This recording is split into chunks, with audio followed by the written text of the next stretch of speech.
Hello, Canada, and hello, world. Kevin J. Johnston here, freedomreport.ca. We're in part 2 of our segment here with Dan Murray from immigrationwatchcanada.org. In our first segment, we talked about the Science Council's report and the importance of it being followed. Right now, it's being ignored, but we're going to move on to the Health and Welfare Canada report.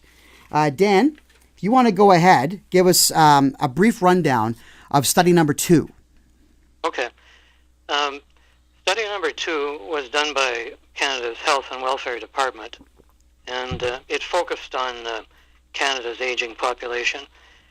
In the late 1980s, when this was done, many Canadians feared that if Canada had too many older people, Canada's economy would collapse under the demands that older people made on the healthcare system, etc., and on the entire Canadian economy. So some Canadians were suggesting that immigration could be used to increase the number of workers, in order to support the older population and slow down or stop the drain on the economy by older people. So first thing that Health and Welfare did, in their study was to look at the effect of increasing Canada's immigration intake dramatically. And they looked at a dramatic increase from up to about 600,000 immigrants per year. Okay. And, if you recall, the immigration intake for this year, we're supposed to be taking 300,000. Yeah, so that's twice the number from in 2017. Yes. I don't know. I don't think there's an advantage to that, but I'd like to get your thoughts on that. If you're doubling your immigration rate in a year's time, what's going to happen? Well, Health and Welfare concluded what you're concluding, that it's not going to make that increasing the immigration intake is not going to solve the problem. So it looked at the 600,000 immigrant figure a year, and it found that it did not achieve the effect of reducing the percentage of older people. So that's a very interesting point. Yeah. Okay, go on. Let me hear the rest. Yeah. You'd think when you added 600,000, you're going to make a difference. But when you're putting 600,000 into a pool of 30 million, they're going to get absorbed fairly quickly, and not make much of a difference in the average age. So Health and Welfare Canada did something else. With those 600,000, they said, well, maybe what we should do is look at the possibility of taking immigrants who are 15 years or younger, 15 years old or younger. Okay. And they played with maybe 20% of the immigration or the immigrants being 15 years old or younger, and then 20 or 30%. And they came to the conclusion that it wasn't going to do much good to do that either. So then they looked at another alternative, and the other alternative was to increase the number of women in the workforce, and find jobs for unemployed older men. Now, by older men, they were referring to people, in their 40s, 50s. And it found... Well, actually, I'll interject there. I'm 45, and I'm the first one to tell you that there's a whole bunch of men my age, guys that I've known since high school, who can't find jobs. Now, we can blame the Equality Act for that white males are prejudiced against in the job market, but we also need to look at the fact that there's almost no manufacturing left, so strong guys who like to work with their hands can't find work. Period. Yes. Yeah, sorry, that's just a brief thing I wanted to say on that. Yeah. Go ahead. Yeah, but when Health and Welfare did this projection, they found that that was the most effective tactic of all the tactics they had looked at. So that's what they recommended, that Canada try to increase the number of women that enter the workforce, and try to find jobs for older men. So, so that's in a few words. That's what came out of that Health and Welfare Canada report. Is it working? Does that tactic work? It hasn't been used. That's the big problem. Oh. Yeah. Okay, so then the report, I guess really the logical thing for me to ask you then is, the report is older. Has Health and Welfare ever updated it? Well, I don't think they have updated that particular report, but the C.D. Howe Institute did. They looked at the same problem, which was trying to use immigration to solve problems created by an aging population. And I can give you more details of what they did, because it'll take a little bit of time to explain that. But, they looked at a number of strategies, and, one of them, in order to achieve some of the desired effects that they wanted to achieve, Canada would have to take up to 7 million immigrants in a year. Whoa, sorry. The numbers are just astounding.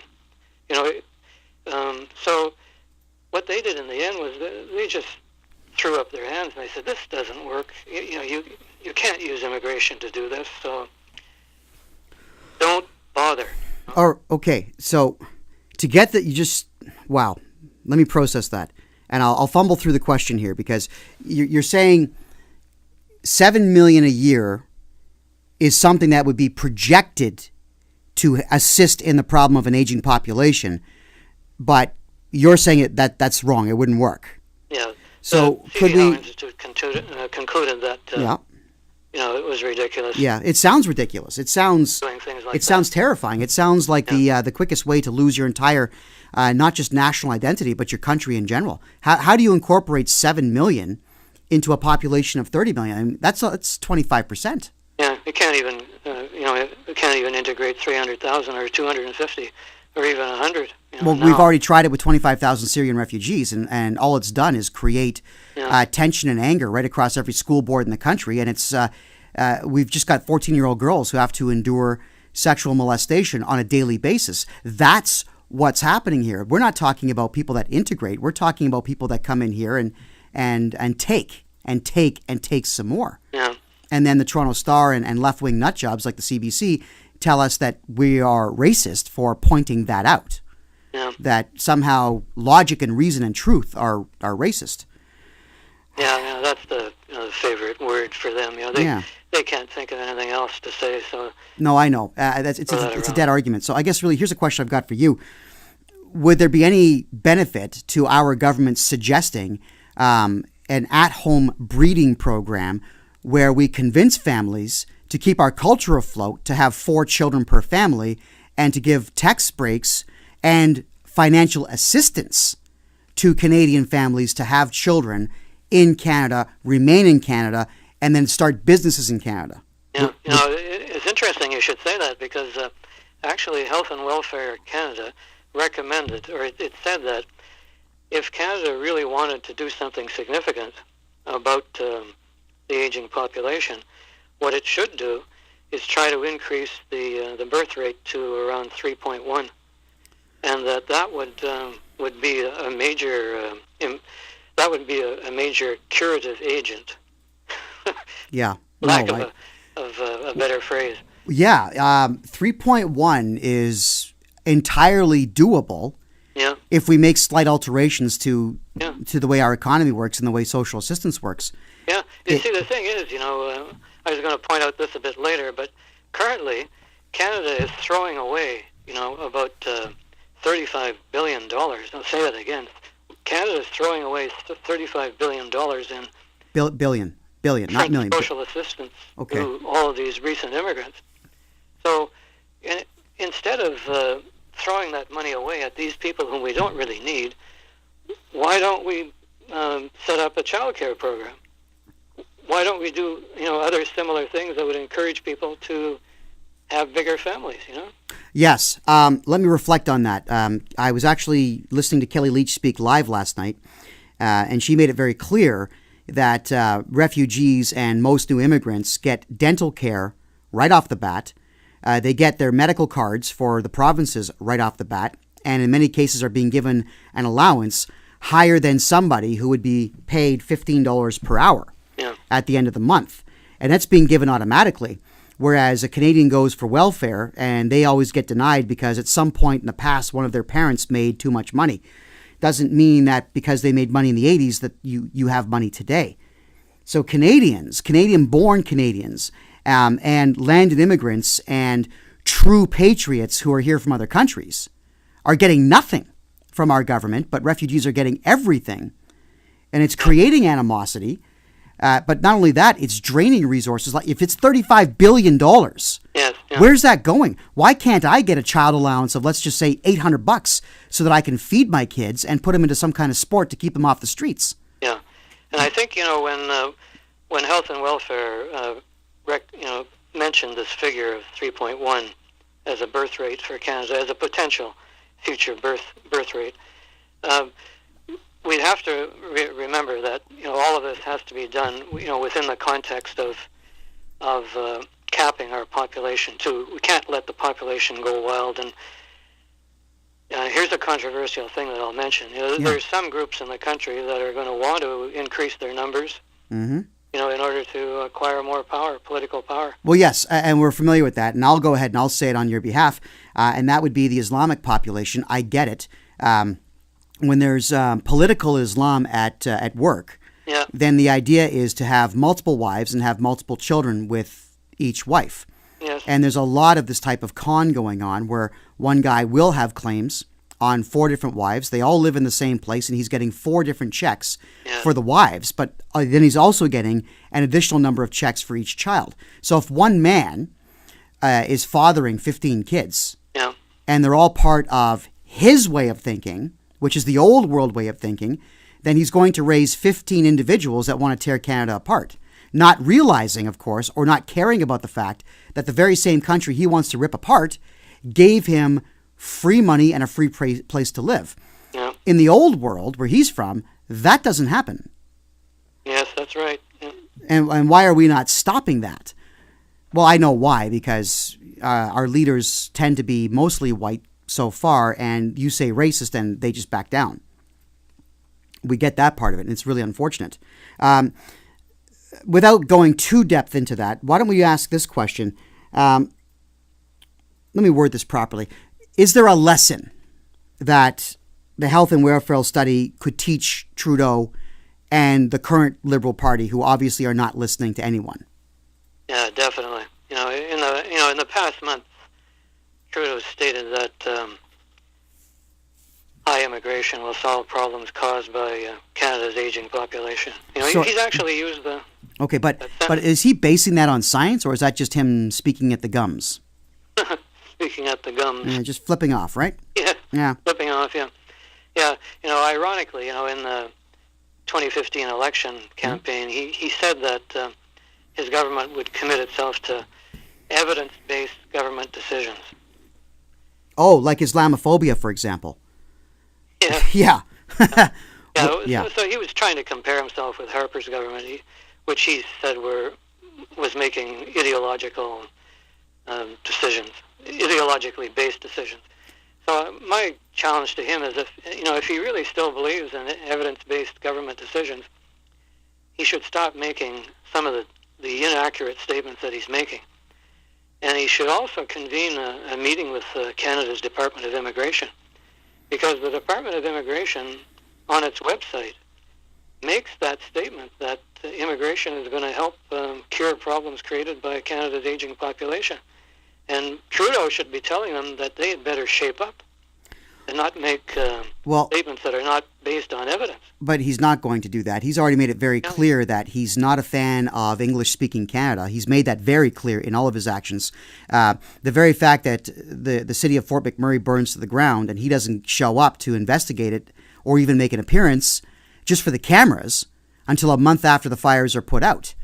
This is not a guy that cares about the rest of the country. I really do think he cares about his constituency in Quebec, and that's about it. Yeah. There's more to be discussed on that topic. Well, I'm sure that there is. Yeah. I can't put my finger on what this guy's problem really is. Aside from, I could state that I think that he's doing all of this so that he can guarantee himself a seat in the UN with one of those really big salaried jobs and all the free vacations he can handle. Yeah. This is the problem when you've been a spoiled brat your whole life and you've only had part-time jobs in your life. Yeah. So, yeah. Yes. He's got a very, very limited base of evidence, a little limited base of knowledge on the immigration issue in particular, and the statements that he's making, that diversity is Canada's greatest strength are ridiculous. Well, for him to say that and then also go down to the United States and tell Americans proudly that he is going to make sure this country is the first ever post-national state scares me. Yeah, this is not a guy who is firing on all cylinders, first off, and he's certainly not working with any evidence, and there's no logic or rhyme or reason to what he's doing. Yes. Unless he does have some kind of master plan, which involves destroying the country so that he can benefit himself, which puts him in the history books for all the wrong reasons. Yes, yeah. Well, there are financial interests, behind him and, on the sidelines who love what he's doing. So. Yeah, but that's the folks who make money on this stuff. I mean, honestly speaking, if Alberta separates, which I wouldn't be surprised if they do in my lifetime, and I would say good for you, I think that BC might go with them. And that's the only thing that this guy is capable of doing, is dividing the country economically to the point where provinces have no choice but to become independent nations. Or perhaps join the United States. So I see not necessarily armed revolution, but I certainly see economic revolution. And that's going to put him, again, in the history books for all the wrong reason, the man who destroyed Canada. Yeah, and I think back to Sir John A. Macdonald, our first prime minister. He's credited with building the country. Yeah. He's in the history books for the right reasons. Ignore the Pacific scandal. Let's just think about him as the guy who built it, the guy who connected Halifax to Vancouver by rail. Yes. And he did so 160 years ago. Yeah. I mean, it's unbelievable how everybody now is just not interested in making a difference. No one seems to care that history is going to be a judge. Yeah, Trudeau and Macdonald are definitely bookends on Canadian history. Polar opposites. Yeah, polar opposites. Yeah. Macdonald, definitely a good figure, and Trudeau, God, I just can't imagine somebody who's worse. Yeah. I'm hoping that Canada wises up to this. I'm hoping that this is the end of the Liberal Party for another decade or two. There's nothing more I can say. I'm just going to get upset if I keep talking about Trudeau. So what we'll say is this. Thank you very much, everybody. This is part 2 of a 3-part episode or series. The Economic Council of Canada's study will be next. This is Dan Murray that I'm talking to. Dan, any conclusions on this particular episode? None other than, the conclusion was, that the health and welfare came to was that Canada should not be using immigration to solve aging population problems, and that's it. Okay. Well, it's closed. Yeah, it's a valid point. You made some incredible points here, and I'd like you, Canada, to really start reading into this for yourself and understand what's being talked about here. Dan Murray's again of immigrationwatchcanada.org. Phenomenal information there. The man's a genius. Please get on that website and read it. Read what is there. Ask Dan questions. Continue sending me your questions. Dan, thank you very much. Appreciate that. Yeah, you're welcome, Canada. Pleasure. And I'm Kevin J. Johnston, freedomreport.ca. Bye.